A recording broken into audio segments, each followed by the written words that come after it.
All right, going live. Hello, everybody. Good afternoon, good morning.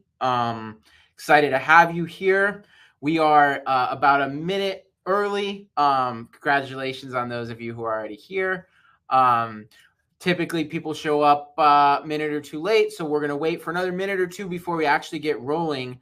However, those of you who are here, I would love it if you could drop in the chat maybe name of your law firm, where you're located. And then also, since we're talking about Facebook ads today, would love to hear just a little bit about your experience with Facebook ads. Have you run them in the past? Have you, are you thinking about running them? Have you run them and they worked great? Run them and they worked terribly? Just share a little bit about your experience with Facebook ads. Again, I know people are still kind of joining. So drop your name in the chat, where you're tuning in from, and tell us just a little tiny bit about your experience with Facebook ads. And Jana, while we are waiting on the rest of the crew to join us here, go ahead and tell everybody just kind of who you are and your role with Spotlight, and then we'll get into things. Yeah, so I'm Jana. I am our Senior Business Development Manager. And so I am usually who you'll talk to if you're interested in exploring our services any further and just kind of getting a sense of what we do and if it might be a good fit for your firm. So happy to chat with anyone after this if it makes sense. There will be a link for us to talk further if you want. So yeah, I'm happy to talk with everyone. And Danny and I have been working together now for 8 years or so. Well, he interviewed me. As we're talking about interviews, Danny is the one who interviewed me back whenever I came on. Yeah, love it. Yeah. Cool. All right, Gary, Columbus, Ohio, great to see you. Julie, great to see you. It's funny, Julie, the comment about Meta denying ads and then approving them. It is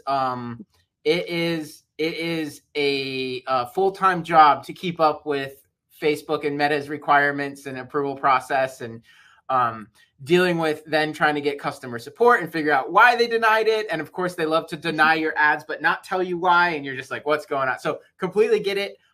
We've spent a lot of time dealing with that.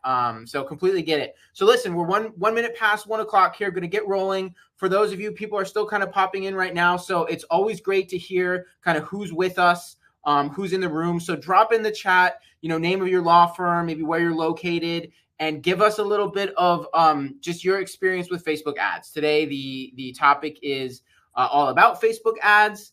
And so I would love to just have a little bit of an idea of kind of what your level of experience is with Facebook ads.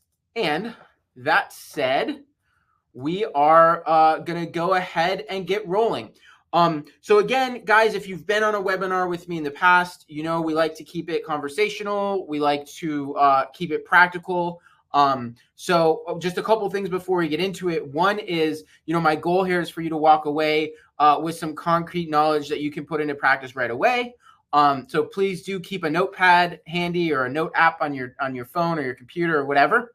And two is, please do drop in the chat if you've got questions. I will definitely make some time for Q&A at the end, but I'm also more than happy to kind of answer questions as we go. So feel free to drop your questions in chat.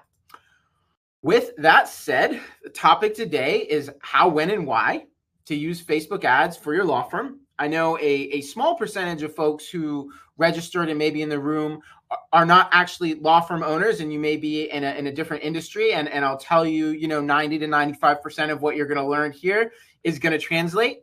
So don't worry if you don't work in a law firm. This is still a good place to be. And I also recognize some of you in here are an attorney and own a law firm and are, not necessarily interested in doing this yourself, versus some of you here may be on a marketing team and you are trying to learn this. And either way, the goal here is to give you a kind of a ton of value and help you think about Facebook ads strategically and really understand how they fit into kind of your overall marketing strategy and really the marketing machine that you're working to build for your law firm. So today, a couple learning objectives, right? Goal number one is I want to make sure everybody who is here walks away with an understanding of how Facebook ads work. There is always confusion about, the difference between posting organically and boosting posts and running ads and retargeting. And like, there's always, there's just a lot of questions. And to Julie's point earlier, Meta is constantly changing how the platform works. So we're going to start with just a quick run through to make sure everybody's on the same page. Then we're going to talk strategically about kind of how to decide whether or when Facebook ads make sense for your business. Facebook ads don't work for every single law firm. And depending on sort of your strategy and just a number of different variables, some firms' Facebook ads make more sense than others. And we're going to kind of talk through kind of how to think about that. We are then going to talk about how to think about the financials, right? How to budget, how to forecast, how to think about return on investment for your Facebook ads campaign. We're then going to dive into the weeds. I am going to give you guys some visuals of exactly how we set campaigns up for success and some of the, I'll just call them, key variables that we've kind of uncovered along the way that really make kind of all the difference when it comes to the success of your ad campaigns. And then last, I will share some thoughts on sort of different ways to get started, where to begin, how to do it. I will tell you, spoiler alert, you're probably not surprised to know this is something at Spotlight Marketing and Branding that we do. We manage hundreds of Facebook ad campaigns, and we would, of course, be happy to have a conversation with anybody on this webinar. If you have questions maybe that are a little more in depth or a little more, proprietary that you don't want to get into on a webinar conversation, that totally makes sense. Jana is going to drop a link in the chat if you do want to schedule a one-on-one conversation with our team, talk about Facebook ads and kind of your marketing, overall. That is something we are very happy to do.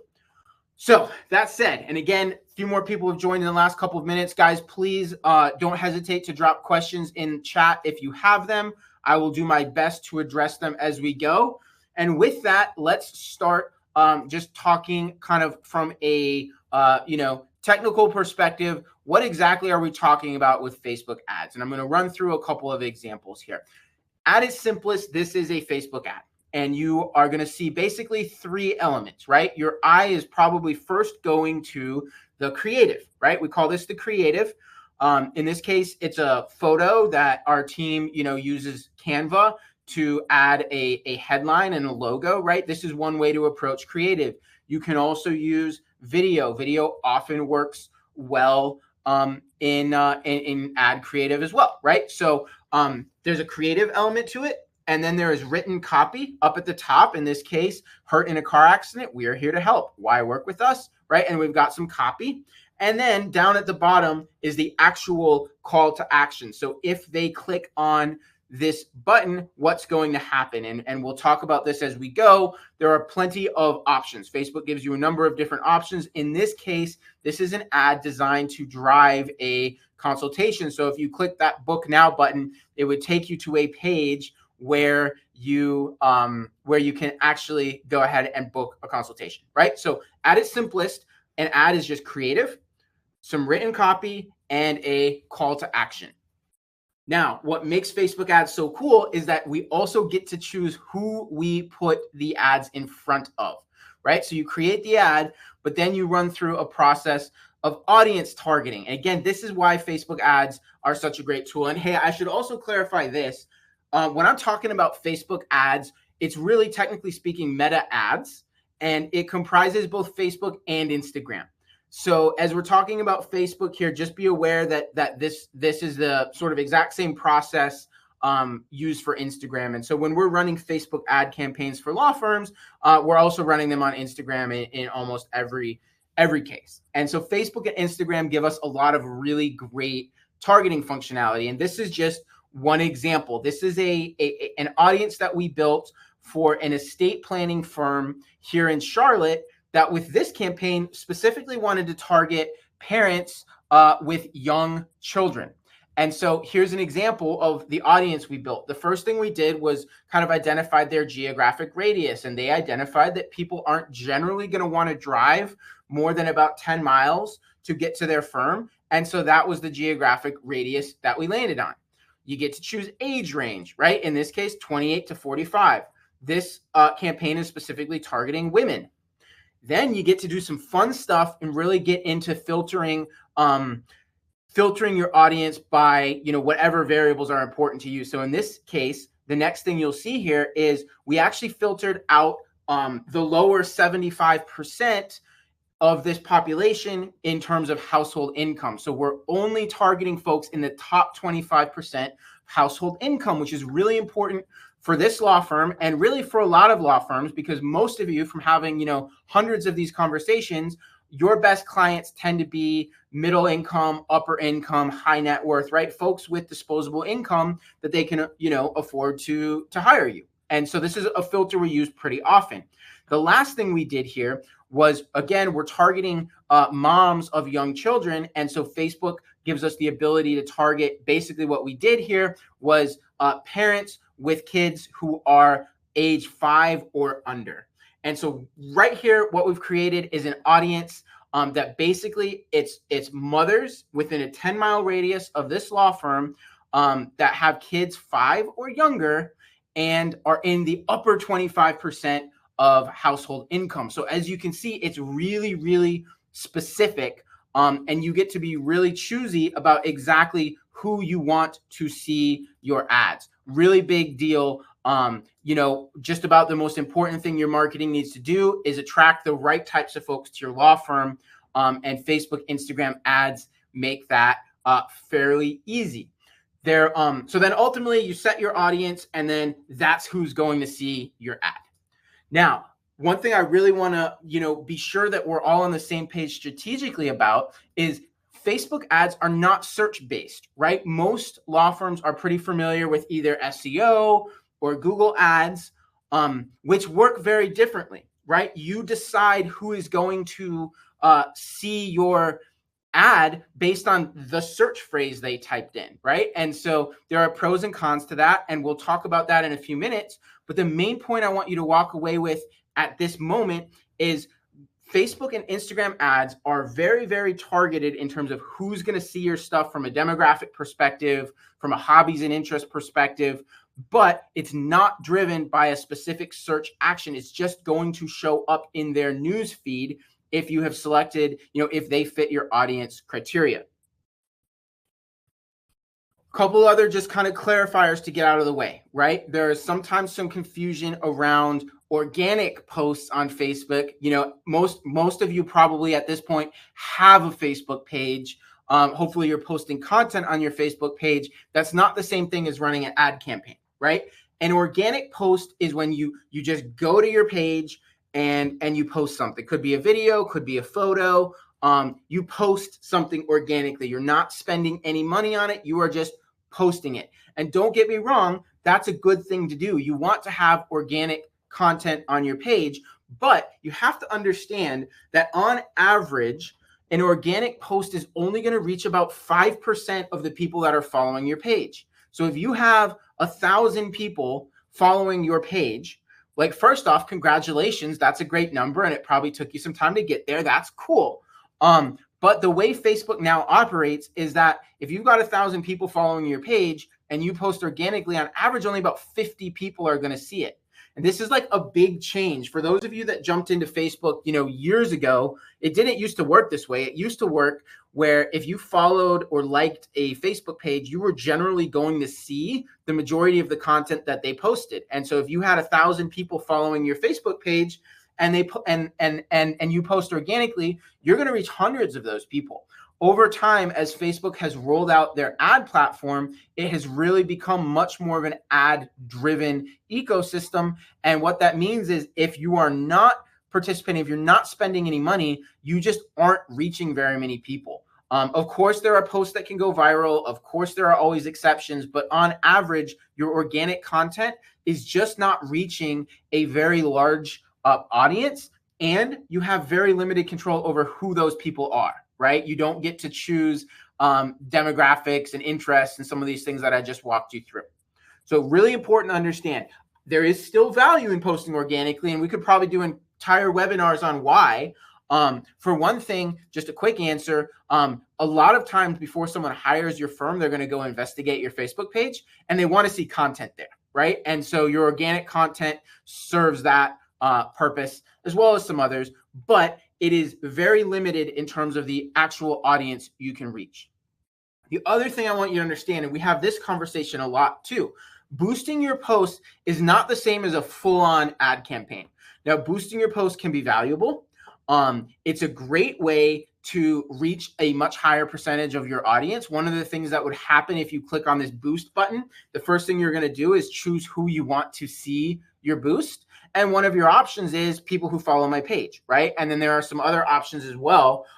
So boosting your content, not a bad thing to do at all. In fact, I generally recommend if you're going to go to the time and effort of creating content, you should probably be boosting at least some of it. But I also want you to understand that what we're going to walk through today is more in depth than that. And hey, I just saw a chat. Jenna can't see the screen share anymore. Is anyone else having issues not seeing the screen share? You could drop in the chat whether or not you're currently seeing my screen. Don't want to keep rolling if nobody can see what I've got here. All right, several people saying you can see it. Close the chat box and you can see it. Okay, all right, thanks guys. Thanks for the input. Jenna, worst case, maybe try leaving and come back in. All right. All right, so bottom line here, boosting is valuable. It's not the same as running a full-on ad campaign. Just don't want there to be any confusion around that. And we'll kind of walk through some of these differences momentarily. So big picture, I want to spend a few minutes here. Facebook ads versus search. And when I talk about search, I am mainly going to refer to Google, right? Because Google is kind of the giant out there. But there are, Bing and others as well. So here's what I want you to understand.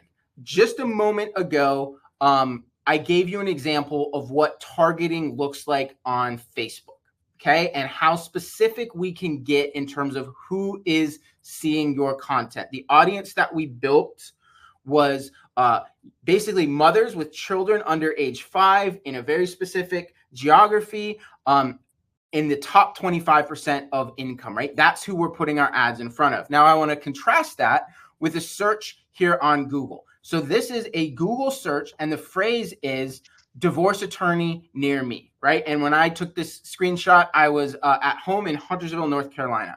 And so all that Google is actually basing these results on are two things. One, what did I search for? And two, where am I located? All of these other factors that we just talked about on Facebook aren't a factor here on Google, right? They don't know gender, or at least they're not factoring it into these searches. They're not factoring income. They're not factoring very many demographics at all, right? So the first thing that happens, you type in this search, and what happens next? All right, first section here, we've got 3 local service ads that pop up, all right?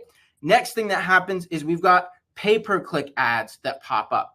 Next thing that happens is we've got map results that pop up. And then we finally get down to the bottom and we've got organic results, which I don't know if you can see this, but the first thing that's listed here is a Yelp page that says the best 10 divorce and family law firms near Huntersville, North Carolina. So with that simple search, here's what happens. I get 10, 11, 12, 13, 14, 15, 16, 17 different family law firms all pop up on my screen, right? Massive amount of competition.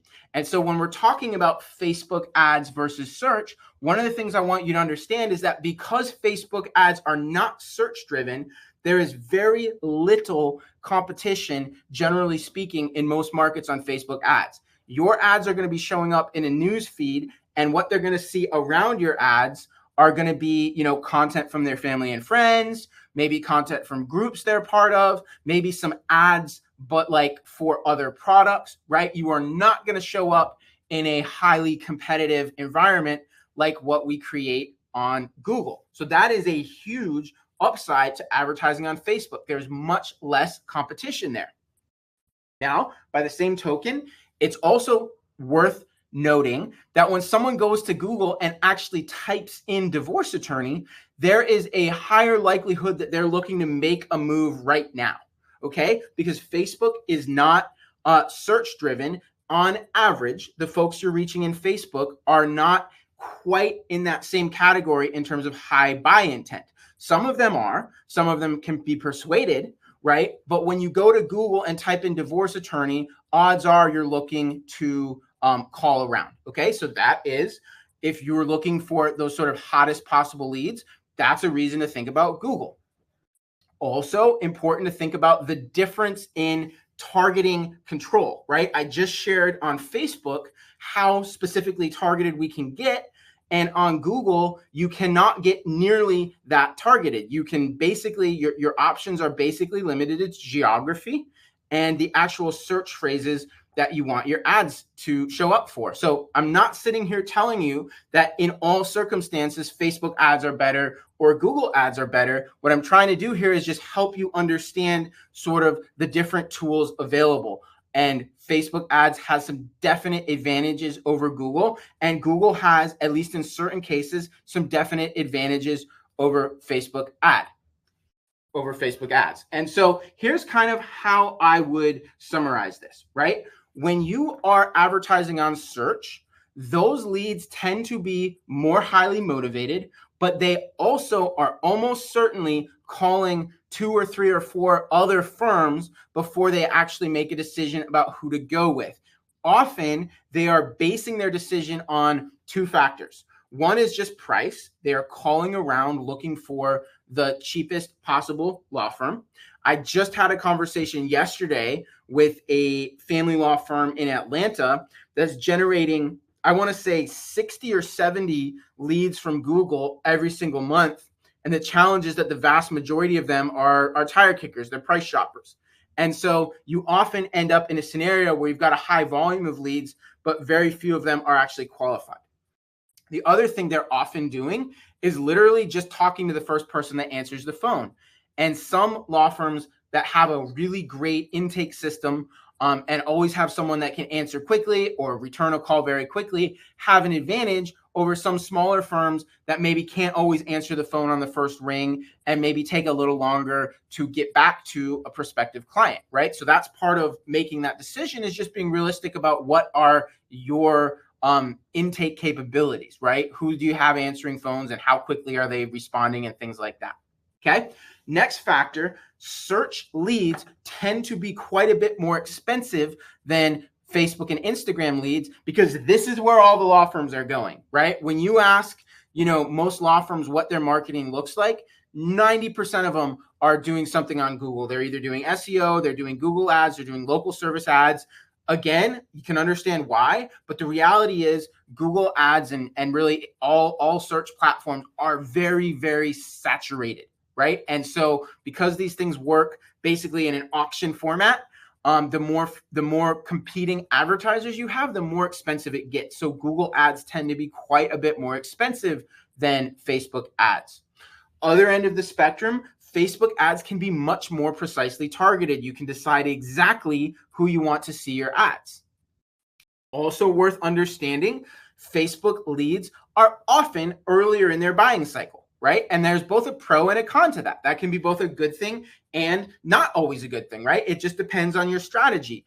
The nice thing about reaching folks earlier in the buying cycle, right, before they're actually to the point of going to Google and calling somebody, is that they're in this research mode, right? They're looking for information. If you can capture their information by being a resource for them, you establish yourself as their go-to option, and they don't even get to the point of searching Google, right? They are locked in on your firm. You get to continue to market to them, and it makes it a much less competitive sort of intake process. Bottom line, leads from Facebook, generally less expensive, more targeted, but often do require some more time and patience and nurture before they ultimately convert into clients. I sort of summarize this all as Facebook ads can be a great fit for your firm if you want to reach potential clients before they get to your competition, right? Which isn't always, I know this probably sounds like, well, why wouldn't I? Well, there are actually some cases, right? If you're confident that you're the cheapest firm, right? right? Or that you're going to answer the phone the quickest. Maybe you don't want to have a conversation with somebody like until the moment they're ready to make a decision, because you are confident that you're going to be the cheapest option, right? And if that's your model, then honestly, if you are a high volume, low cost firm, Google Ads is probably the best place to be, right? And I'm not saying you shouldn't also test Facebook, but on average, if you are a lower cost, higher volume firm, Google can be great, right? Second reason Facebook ads often make sense. If you have a very specific type of client avatar you want to work with, Facebook ads make a lot of sense. If you prefer to work only with middle to upper income folks, Facebook ads are going to make a lot of sense. If you prefer to work with people in a very specific geography or with a very specific, lifestyle, right? The more specific you want to be about who your ideal clients are, the more sense Facebook is going to make for you. If you are, generic, run of the mill, we will take, anybody who wants to hire us, then you're probably going to have success on Google, right? Third big thing here is because Facebook ads often produce these leads that take a little more nurture, your firm needs to have systems and an intake team and the ability to nurture these prospects, perhaps for a couple of weeks, perhaps for a couple of months before they actually pick up the phone and hire you, right? So it just can take a little more time to nurture. And the good news is there are some automated ways to do that, and we'll talk about that in a little while. So that right there is kind of how I would think about this on a high level. And so if you're in a category where, Facebook ads make some sense, then great. And we're going to talk about sort of where to start as you think about this stuff strategically. So I'm seeing a couple more comments on the chat. Seems like we got things resolved. Most of you hopefully are hearing and seeing. If not, thanks, Mike, for jumping on troubleshooting. But if anybody else is having any issues, just drop in the chat and we're going to keep rolling. So, all right, 3 strategic questions to answer before you get going with your Facebook ad campaign. Number 1, what specifically are you trying to sell? It is a big mistake to jump on a Facebook ad campaign and just promote 4 different practice areas all at once. You don't want to run an ad where you're talking about your family law and your estate planning and your immigration services, right? You want to speak to a specific problem that you are going to solve for your prospective clients. And so before you even get there, you need to decide what is your focus going to be, right? Maybe you have multiple practice areas, maybe you have multiple offices in different locations, all well and good, but where do we want to start when it comes to promoting your services? What specifically do you want to sell? And then next thing you've got to do is decide specifically who you want to attract, right? What type of clients do you want to attract? We have got some resources that we've shared in the past. We have an ideal client checklist to help you think this through. If anybody wants a copy of the ideal client checklist, feel free to drop a comment in chat. And Jana, I imagine we can probably get that over, or maybe we just send that to everybody who attended. But that would be a great resource because you want to be as clear as possible on who you want to attract with your ads. You think about that example that I showed you a few minutes ago, where we had a client avatar that was basically moms with young children that were in the top 25% in terms of household income. That's a clear client avatar. You want to be able to think about your targeting that specifically. And then third question is getting into what I call some of the money math, right? Which is, what are you looking to accomplish with the financial resources that you're investing into this campaign? The number one question that you want to answer is, what is your target cost of acquisition? Which is a fancy way of saying, how much are you willing to pay for a new client, right? And that answer is going to be different for each of you because your firms are different, right? Some of you may, I've talked to, I don't know if there's any immigration firms on here now, but, I've talked to immigration firms that, their average case value is $2,000, $2,500. And then we work with plenty of family law firms who will, potentially bill $40,000 or $50,000 in a high net worth divorce, right? So obviously your cost of acquisition is going to be very different.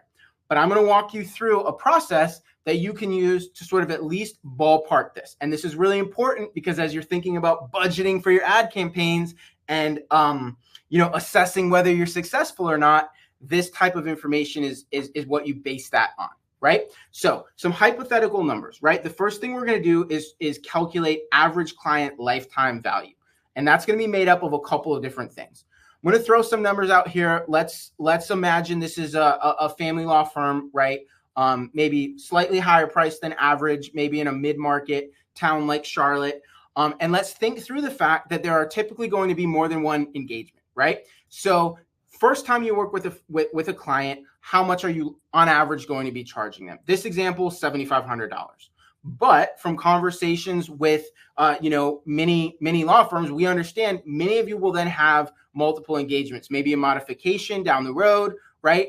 And so what is that second engagement going to be worth on average? In this case, let's throw $5,000 out there. And so what this has created is a direct client value of $12,500. On average, that is what a client is going to be worth to this law firm, $12,500, okay? But we're not done yet because many times clients, especially when you have a good experience with them, are going to make referrals. And you may have some clients that make multiple referrals. You may have other clients that make no referrals. Just to make the math easy, I'm saying let's assume that each client on average at some point during the duration of your relationship with them is going to make a referral. Okay, if they make one referral, now you've bumped your client lifetime value all the way to $25,000. In other words, that new client that you brought in the door might be worth $7,500 today, but over the next several years, they're going to re-engage you, they're going to make a referral, and they're ultimately going to be worth $25,000 to you. It's important that you do this because otherwise you might limit yourself, right? If you just take this exact example and say, no, this client is only worth $7,500 to my firm, well, now you're not looking at the full picture. You're not recognizing the amount of value that a new client represents. And so you're probably going to undersell this next step, right? Which is, what are you willing to spend in order to attract this client that's going to be worth $25,000? No right or wrong answer, but just sort of a rule of thumb that we use a lot is a 10% target cost of acquisition. In other words, to attract a client worth $25,000 to your law firm, you may be willing to spend up to $2,500. Right? Again, these are just sort of hypothetical numbers. You can plug them in for your own firm, but the bottom line is I want you to end up with a target cost of acquisition because that is ultimately how you assess whether this stuff is working, right? So let's say this firm with the target cost of acquisition spends $5,000 on Facebook ads and only generates one client out of it. They are behind the eight ball, right? They would want with that spend to have generated at least two clients. Now, often it takes a little time to massage things and test and really get things working. But the reality is, if even after making those improvements, you're not hitting your target cost of acquisition, well, maybe that Facebook campaign isn't working the way you want it to, and it's not a great fit for your firm, right? Conversely, maybe you've generated 4 clients with that $5,000 spend and life is great. And now you actually want to go ahead and increase your spend and even get more of those folks, right? So this is the type of math that you need to do, right? You want to have a big picture idea. What is your target cost of acquisition? This isn't, by the way, just something you need to think about for Facebook ads. This is really something you want to think about no matter what type of marketing you're running, right? So you want to have that target cost of acquisition. How much are you willing to spend to attract a new client? All right. If you've got questions, drop them in the chat. I'm going to keep rolling here. But just to kind of recap that, the 3 questions you really want to answer before you jump into this are: 1, what is the specific practice area you want to promote? 2, who do you want to attract? And then 3, how much are you willing to spend in order to attract a new client? You want to answer these 3 strategic questions before you begin a campaign. Again, this is something that we are happy to talk you through. This is sort of part of our process of onboarding new clients. So Jana, if you don't mind dropping in the chat that link, if you'd like to schedule a one-on-one conversation and sort of talk through these variables with our team, we will be happy to do that with you. Also, Jana, I see you dropped the ideal client checklist in there. Awesome. That's a resource I suggest you guys download if you're thinking about a Facebook ad campaign or really any type of marketing campaign. You want to be crystal clear on what your client avatar looks like. So with that said, let's get into the weeds of Facebook ads a little bit. We use basically two different campaign structures. The first one we refer to as a call me now campaign. And the second we refer to as a lead nurture campaign. These are different campaigns with a different call to action. They both have a lot of value to most law firms. And so understand this isn't meant to be an either or, right? Generally speaking, I'm going to want you to test both. But here's what we're going to do. I'm going to walk you through first how a call me now campaign works. It's exactly what it sounds like. The objective of this campaign is to get someone to call you now, right? Get somebody to pick up the phone immediately and schedule a consultation. And so what we're doing is targeting potential clients who are ready to move forward. So let's say you're in the divorce space, right? This would be a call me now campaign is targeting somebody who is either ready to file for divorce now or just found out that their spouse filed for divorce, right? They need help immediately, okay? With this type of campaign, it's really important that you've got a clear next step built out. Either pick up the phone and call, or perhaps you use an online scheduler and you want them to book, or maybe you're driving them to a contact form on your website, right? Any of those options can work. The bottom line is you need to identify one of them, and it shouldn't be something like visit the homepage of my website, right? It should be a clear next step that is going to help them get their consultation booked. Most of the time, I recommend that you drive specifically to a landing page, and I'll show you some examples of that in just a moment. One last piece on this, with a call me now campaign, you got to understand that these folks do need help immediately, and they are looking to talk to someone right away. So if you don't have someone available to answer the phone, or if you don't have a phone service, right, you want to think through how can you get back to these leads immediately. One of the easiest ways to do that is to use an online scheduler, something like Calendly, where people can go ahead and book their consultation.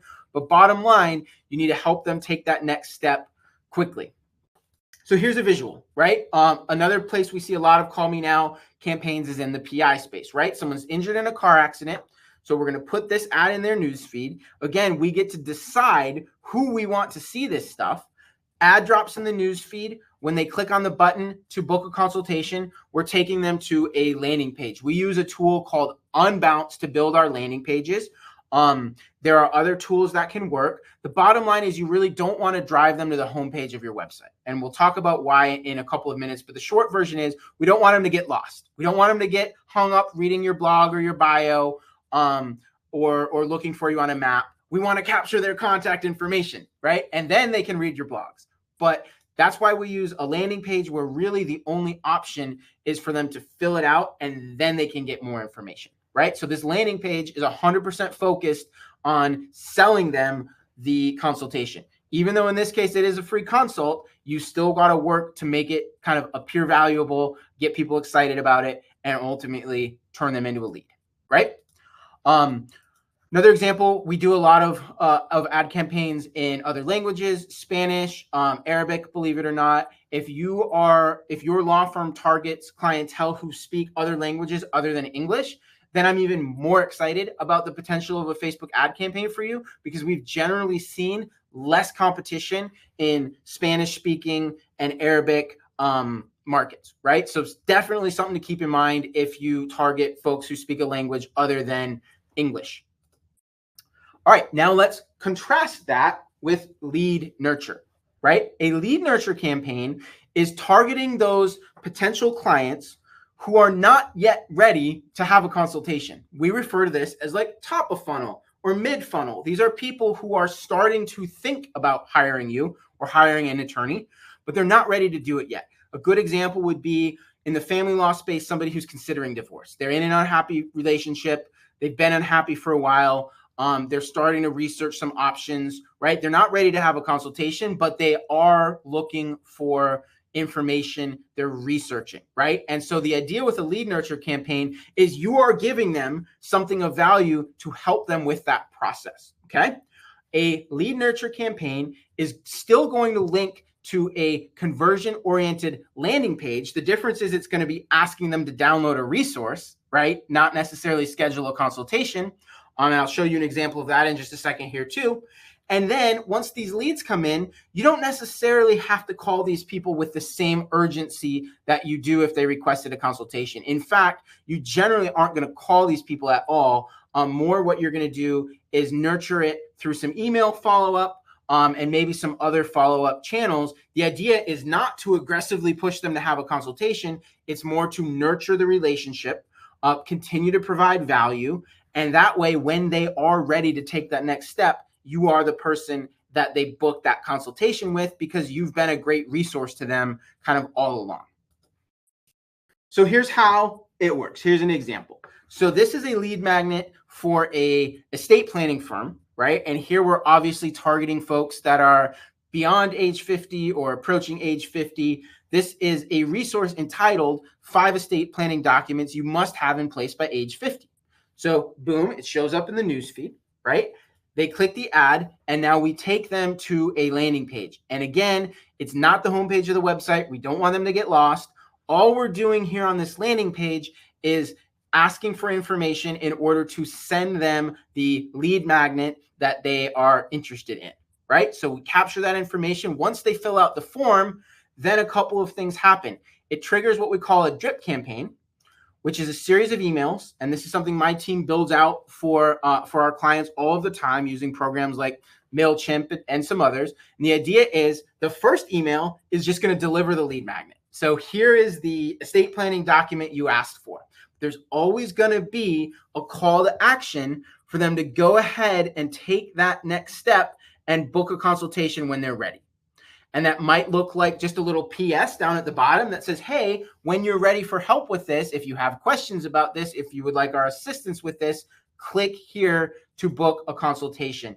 And then ultimately you're going to drive them to your online scheduler, or maybe you've just got your phone number, right? Whatever that next step you want them to take. The bottom line is the drip campaign is going to keep bringing them value over, we have some clients who have built this thing out as long as like 180 days, right? Where we're just continually bringing them information. And it's another opportunity for them ultimately to schedule a consultation with you, right? So that's how a lead nurture campaign works. To sort of compare and contrast, the Call Me Now leads are the hotter leads that are ready to take action immediately, right? Those leads tend to, on Facebook, we generally see an average of like $30 to $60 per lead. Now that can vary a lot. We have some clients driving them for cheaper. Sometimes it's more expensive. It depends on your practice area. It depends on your market, yada, yada, yada, right? But bottom line, $30 to $60 is the general range we see, okay? Now a lead nurture lead is somebody that is not as hot of a lead, but is often going to be a much lower cost lead. We generally see in the neighborhood of $10 to $25 per lead. We also have plenty of clients who are generating these for like $2 a lead or $4 a lead, right? So depending on your market, depending on the offer, right, this can actually be a really great source of lower cost leads that then require a little bit of nurture, but then ultimately end up being a very low cost of acquisition when they ultimately turn into a client, okay? Bottom line, almost every firm needs to test both. Don't make an assumption that one's going to work better than the other. We've seen, for example, in the estate planning world, we will often see lead nurture campaigns really work really well on the estate planning side, but then probate is a more urgent situation. So Call Me Now ads work really well for probate, right? In family law, somebody who's decided they're ready to move forward with divorce or their spouse filed for divorce, a Call Me Now ad's probably going to work really well. But somebody who's in that research stage, a lead nurture campaign is going to work well. So generally speaking, you want to test both. All right. That is sort of the high level kind of how we approach this strategically. A reminder, if you've got questions, feel free to drop them in the chat. I would be curious to know, I know at least a few of you have mentioned that you did run Facebook ads in the past. If you remember, I would love to hear what strategy did you go after? Were you running more of these call me now, get a booking now, or were you giving away a free resource or an ebook or something like that? Would love to kind of hear that experience in the chat. All right, so I gave you guys the high level, and now I want to dive into 4 very specific keys to success, right? These are 4 variables that really do make a huge difference in the ultimate success or failure of your campaign. First is audience selection, who you're targeting, right? And we'll talk about that in a second. Second is you need to have focused messaging, right? You need to be very clear on what problem you are solving for folks. 3, you need to have a strong landing page. And 4, you need to have strong follow-up in process. Without that, without a follow-up process, you're not going to get nearly the return on investment you could be getting, right? Number 1, let's talk about audience selection, right? There are a few different ways you can build an audience. The first is through demographics, using the data that Facebook has, right? And that's the example that I showed you guys. There are a couple other things you can do as well. If you have an email list, you should load that email list, or you should work with us and we'll do it for you. Load this email list into your Facebook Business Manager, and we can then build a target audience based on that audience, right? We can do 2 things. We can create what's called a lookalike audience, which is basically when you tell Facebook, here are 300 past clients. Now go find me 500 more people who look like these people. And you can build what's called a list-based audience, where you're literally targeting the folks on that email list, okay? 2 really good ways to target. Kind of the 4th piece is retargeting, right? So we use what's called a Facebook pixel. We put it on your website, and that means when someone visits your website, we can then follow them around every time they log into Facebook and Instagram and continually put your ads in front of them, right? Really powerful. The whole key here is we want to get your ads in front of the right people. If you have tried Facebook ads in the past, if they haven't worked for you, that's going to be my first question, is what did your audience look like? Number 2 is your messaging needs to be really clear and really focused. Okay, you need to focus on a specific problem. This is an example of an ad that does not do that. I saw this on my newsfeed just the other day. I try to blur out the identifying information to protect the innocent, right? Or protect the guilty in this case. But the copy here is, this law firm can now assist you through remote calls, emails, and or digital means. Call us to see how we can help. And we've got their phone number. This tells you nothing, right? All this tells me is how to get a hold of this law firm, okay? That does not work. You need to be specific about the problem you're going to solve. In contrast, this is very clear about the specific problem that you're going to solve, right? If you were injured in a car accident, we can help. Most people who see this ad weren't injured in a car accident, and they're going to skip it. Those who were injured in a car accident, it's got their attention, and we're telling them what to do next. We're speaking to a very specific problem. The second thing is, you want to not just be purely factual about it. And this can be hard in the law firm space, right? We want to put some empathy into this and understand where our potential clients are emotionally. So this is an example, right? This copy up at the top here is really targeting sort of the emotional state more than just going straight into the legal problem, right? So how much better would you sleep at night knowing that your kids are protected because you have an estate plan in place? Right? It makes that emotional appeal. Again, people I think the saying is, which I've just found to be very, very true, is people make decisions emotionally and then they justify it with logic, right? So when you can really speak to the emotions, you are going to be more persuasive. Third piece is you need to offer a very clear, direct call to action. Tell them what to do next. Okay. Example here. Click below to schedule your free consultation. And if you click that link, it's going to take them to a landing page that's going to tell them exactly how to do it.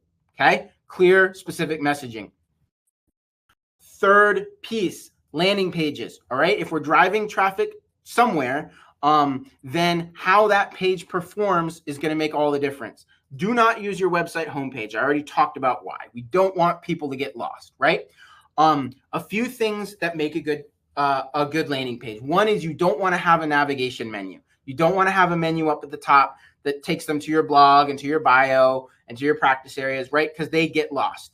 Your landing page should give them only two options. Option one is fill out the form, or option two is hit back, right, and leave. Okay, the landing page has one job, and it's to convert the lead, right? This is where the magic happens.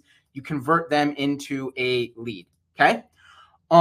Don't ask for more than you need, right? On this landing page, we've got 5 fields that we used very specifically because this was the information that this specific law firm needed in order to evaluate whether a lead was qualified or not. The more information you ask for at this stage, the less people are going to fill out your form, okay? Now, it is a little bit of a yin and yang, right? Because in some cases, you do need to get more information than just their name and their email address because you want to know if they're in the right zip code, right? And so it's fine to ask for the information you need, but don't ask for more information than you need, okay? Last piece here is make sure it's mobile friendly. Something like 60 to 70% of the traffic we see to landing pages is on a mobile device. So you need to be sure that your landing page is mobile friendly. All right, last piece here, really critical for a successful ad campaign is you have to have follow-up in place. First thing to know is that email automations are really important. Even if you have a team ready to respond immediately during business hours, we often see a lot of these leads come in late at night, early in the morning, 3 a.m. sometimes, right? And you most likely don't have a team sitting there ready to respond to an email immediately. At the same time, if they don't get an immediate response, they might wonder if, their form fill was even successful, and they go look for another firm and blah, blah, blah, right? So you need to have an email automation so that right away, no matter what time they fill out your landing page, they're going to get a notification, an email that says, we got your information and here's what to do next. I also then recommend your sales and intake team follow up personally as soon as possible as well. Most people can tell the difference between an automated email and a personal follow-up. There's room for both, okay? Next item is understand that some of these people are going to take more than a few days to convert, right? So we use drip campaigns that can be stretched out as much as like 6 to 9 months. And we love to put people on an email newsletter where they're going to continually get a reminder from you every couple of weeks or every month, right? So you stay top of mind with them. The analogy I always give with this, if you're a football fan, you understand this, right? You're driving the ball down the field, you get to the goal line, and it's the most frustrating thing in the world when you can't actually punch it in and score a touchdown, right? The follow-up is getting the ball across the goal line, okay? You've done all this work to generate leads, you've targeted the right audience, you've built a landing page, but if you don't have follow-up in place, you're fumbling the ball at the goal line, right? You're not actually taking it across, okay? So follow-up is really, really important. Last thing I'm going to share is how to budget, but I do want to jump into Jenna's question because that's a really good one. Jenna asked about landing page versus native Facebook forms. We test both. I don't have an example on here, but just for anybody that's not familiar, a Facebook form would be when you click the ad, instead of being directed to a landing page, it's just going to pop up a form directly on Facebook. And Jenna, most of the time we actually do see those work fairly well. The key is you've got to ask the right qualifying questions. If you don't ask qualifying questions, you're going to get a lot of spam submissions. And so, depending on, what you need to know to determine whether someone's a qualified lead or not, just be sure you build those into your Facebook form. And if you do that, it's absolutely worth testing. We have some clients who convert better through forms. We have others who convert better through landing pages. Just kind of the general rule of marketing is you really need to test in order to figure out what's actually going to work. So I recommend testing both. We do have plenty of clients that were running native forms and they work well. Awesome question. All right, so last piece here, just to give you some general thoughts on budgeting, okay? Here's what you got to know. There are two costs you need to think about. One is an ad spend, which is paid directly to Facebook and Instagram. And the second is a management cost, right? And that is if you work with an agency like ours, you're paying it to us. If your internal team is doing it, then you're paying your internal team to do it, right? It takes a lot of time and energy to manage a campaign, and somebody's got to do it, right? So those are your two costs. It's the direct ad spend going straight to Facebook, and then it's some level of management cost. Just to give you some ballparks, we see an average cost per impression of about 2 cents. So every impression that you create with your ad, on average, is going to cost about 2 cents. Now, this can vary a lot, but that's a good benchmark. The average click-through rate that we see is about 1%. So on average, for every 100 people that see your ad, one person is going to click through to your landing page. Average cost per click is about $2. Again, this varies based on your market and your practice area, but as a general rule, cost per click averages around $2. And we see an average conversion rate on landing pages of 8 to 10%. Being conservative, going with 8%. What this means is for every 100 people that make it to your landing page, about 8% of them are going to convert. If you add that all up, it means your average cost per lead is $25. So an $1,000 spend is on average going to produce the following. It's going to produce about 50,000 impressions, which is going to lead to 500 clicks, right? Because about 1% are actually going to click through. And then that's going to lead to about 40 leads, okay? $2,000 spend is going to double all of that. 100,000 impressions, 1,000 clicks, 80 leads, right? So those are just some rough numbers. Now, obviously, what really matters to your law firm is not just your cost per lead and the volume of leads you're creating, but how many of those leads are actually converting into clients, right? And that's a metric that's really important to track. And that's why the cost of acquisition that we talked about earlier is so important. If you're willing to spend $2,500 to attract a new client because he's worth $25,000 to your law firm, well, that gives us a really good benchmark to sort of, just assess whether these campaigns are performing. All right. So there's sort of a ballpark in terms of budgeting and kind of how to think about, how much to spend and where to spend and all of that. Julie asked, do we handle all aspects of social media or just paid ads on Facebook? We do a lot more than paid ads. We also do organic content. They work really well in synergy with each other. Obviously, the focus of this webinar is just paid ads, but yes, we do more than that. Julie, I would suggest if you want to know more, book with Jana and she can kind of walk you through kind of the process. But social, paid ads, we do get into web management, and sort of several other areas as well. Email marketing, basically everything that I've walked you through today, we do, and then plus some more.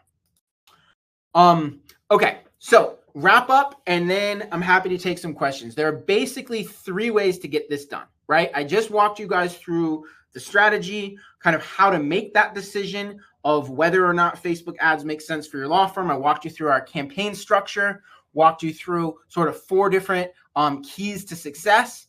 And then we just talked about budgeting. So if you've been on this, webinar for the last almost an hour, and this is something that makes sense to you and it makes strategic sense, you basically got 3 options.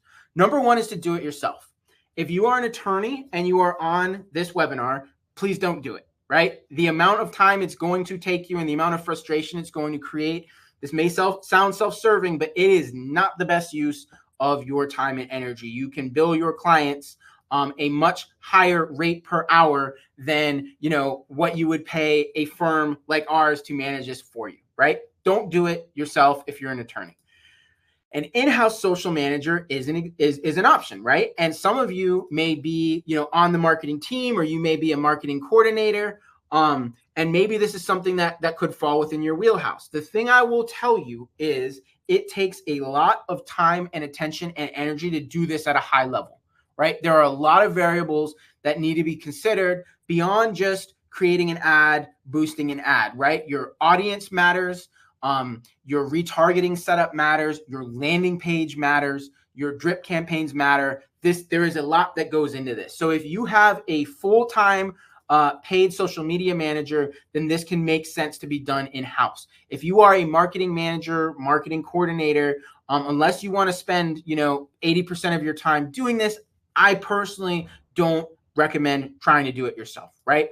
Which leads to option number 3, which is hire somebody on the outside to do it, right? And there are plenty of agencies out there. I would, from my very biased perspective, share with you that like, hey, we do a lot of this. We are laser focused on this. If you are thinking about Facebook ads, we'd love to have a conversation.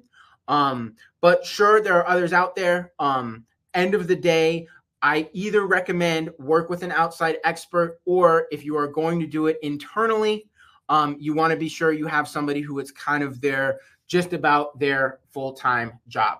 So with that said, we've basically covered it here. If you have questions, I would be more than happy to answer them. If you would like to schedule a call with Jana or another member of our team, feel free to do that. Jana has dropped a link in the chat. If there are no more questions, and I know we kind of answered a few as we go here, then I'll let you go. I do have one question that came through, just asking about a starter budget for Facebook ads. I would generally not suggest that you launch a Facebook ad campaign without at least about a $750 to $1,000 budget. If you don't have that much to spend and sort of experiment with, then just wait until you do. Because the bottom line is it's going to take a little bit of trial and error. It's going to take testing different ads, different audiences, different landing pages. And $1,000 spend is hopefully enough to generate a good handful of leads, perhaps a client or two. But there's also a world where your first ad misses the mark and it takes a little bit of back and forth and experimentation. So if you're not at a point where you can at least invest about $1,000 over like a 30-day campaign, I would just wait until you can. Great question. Not seeing anything else. So Jana, unless you have anything to add, any thoughts, any last words on your end, Jana? I think more just logistics when it comes to the recording. If anyone would like that, please let me know in case you want to rewatch, catch up, or share it with a friend, whatever it might be. So yeah, we'll have that process probably later this afternoon. Awesome. All right. Well, cool. Well, thank you all for being here. Appreciate the questions and the interaction. Always great to talk, and stay tuned. We'll be doing more of these. And with that, I'll let you on your way.